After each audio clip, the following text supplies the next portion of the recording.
बिस्मिल्लाहिर्रहमानिर्रहीम।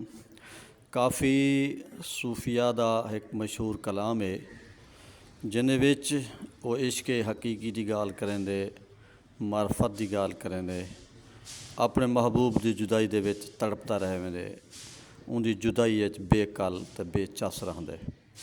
लिहाजा हर दौर के सूफी ने काफ़ी लिखी है। मैं भी एक काफ़ी लिखी है जी तुहानू सुने जी मैं झंग मुशहरे दे विच सुनाई है। तवज्जो दे नाल सुन सो चस सी। वल्ला वल्ला वल्ला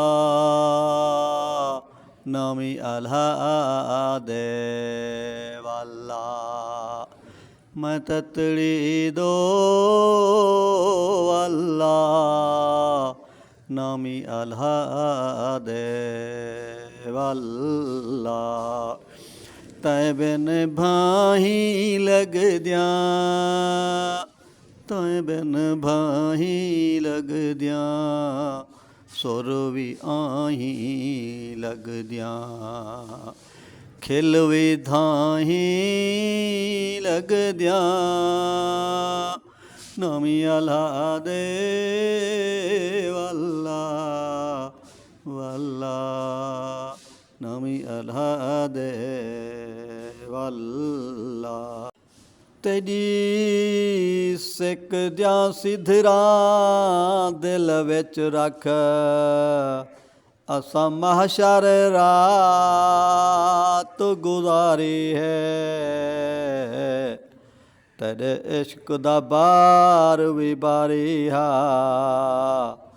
तेरी मूझ वजूद ते बारी है।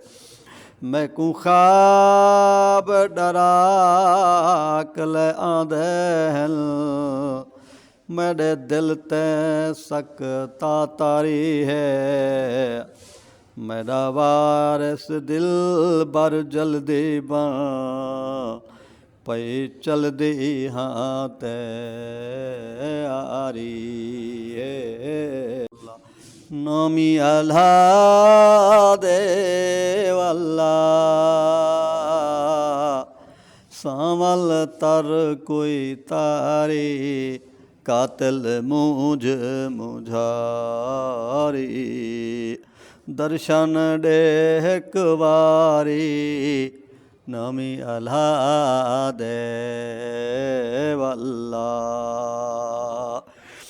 दग कोई राह न जाना, हर गम आप हाना, सोचां दाना दाना, नामी अल्हा दे वल्ला नामी अल्हा दे वल्ला।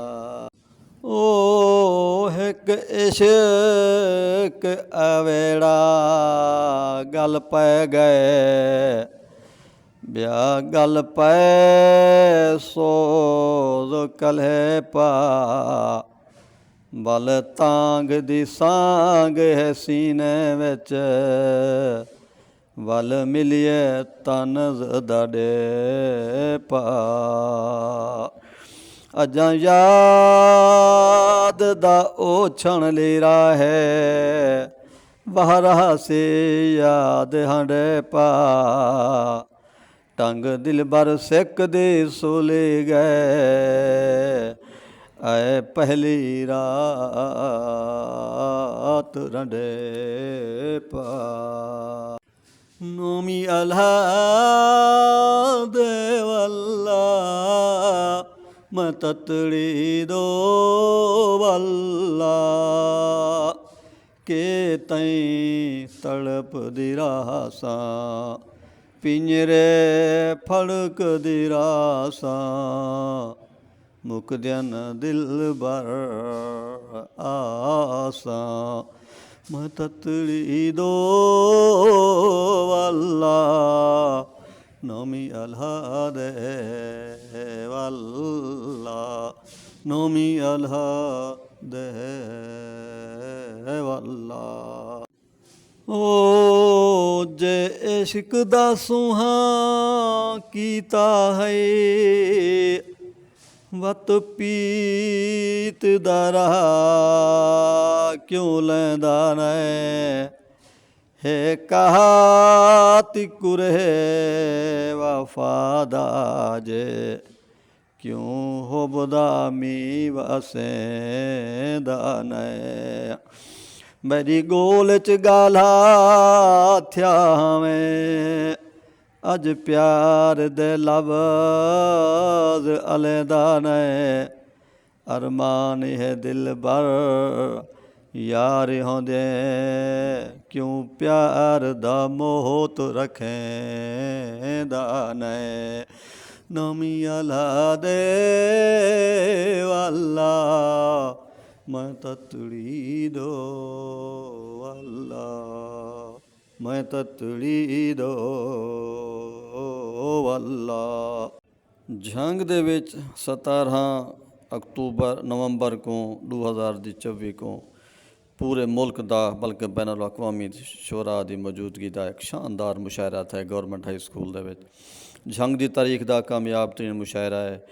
रात को 11 बजे तक 10:30 बजे तक त्रिमती जवान जाग जाग कर सुनते रह गए। नींदे 3-4 बजे शुरू थिया हा। ये जो फोटो तो साढ़े दे पे मुख्तलिफ शोरा दे उन्हें मैं जरा कलाम उतना पढ़िया थी तो पढ़ कर सुनाए में। यकीन करो ये मुशायरा एक यादगार मुशायरा है, एक तारीखी मुशायरा है। मुशायरा शऊर देंदे अदब देंदे हर इलाके दे विच ये रस्म को वाला बहाल किया वजे। माजी दे विच ये दर्स और तबलीग का काम देंदा हा, मिशन का काम देंदा हा, मैसेज का काम देंदा हा, पैगाम रसानी का काम देंदा हा, मीडिया का काम देंदा हा। दौरे हाज़िर विच ये रस्मां महदूद थी गए। इन्हें को वाला बहाल किया वजे ताकि इल्म दी, अदब दी, अखलाक दी, शऊर दिया ये महफिल हमेशा हमेशा आबाद ते शाद रह वजन। नवी नस्ल मादे दे विच गुम है, पैसे के चक्कर च है, जबकि जहन की तरबियत ज़रूरी है। और भावें डॉक्टर है, भावें इंजीनियर है, भावें सियासतदान है, भावें उस्ताद है, भावें मजदूर है, भावें कलमकार है, वो बराबर शोरा की शायरी कने हेज़ उठा सकते। उलमा या महफिल इंदे शेरें कने उनकी तकरीर मुकम्मल नहीं कर सकते। हर मुकर्रर शायर की शेर विच कोट करके हवाला दे के अपने तकरीर को वजनी बने दे। लिहाजा वो मुशायरे वाले पासे मैं आखिर दे विच ताहिर शिराजी साहब का, फरूक हुसैन कादरी साहब का, इशफाक अंजम का शुक्रगुजार हाँ जिन्हें प्रोग्राम में सद कर मेरे को अवार्ड भी दिते और शानदार प्रोग्राम बनाए ने। अल्लाह सारे दोस्तों को हमेशा हमेशा सलामत रखे। मेरा चैनल सब्सक्राइब कर गिनो। तुरा न्याजमंद है अरसे कने तुरी इल्मी अदबी सकाफती कलमी खिदमत करें ना पाए। तुरा न्याजमंद दिल बर मौलाई हर वेले हाजिर है। जरा दोस्त सडे न्याजमंद जैन तालब इल्म को मकाले की ज़रूरत होवे उन वास्ते भी असांजी लाइब्रेरी हाजिर है। असां जैसी किस्म की रहनुमाई आखसन वो भी उन्हें खिदमत करेंदे प्यूँ करेंदे रासूँ। ई महफिल दे विच भी मैं नल जाफर नाजिम हा पिया जेरे PhD उर्दू करेंदे पैन उन्हें सरेकी पंजाबी का कलामों को ज़रूरत हा रिसर्च वास्ते। असां को मुख्तलिफ दोस्तों नाल मुलाकात करवाइए लाइब्रेरी जहाँ सारियां गाल्हियां चलान। हर कहीं को दावत आम है आओ इल्म दे दोस्त बनो।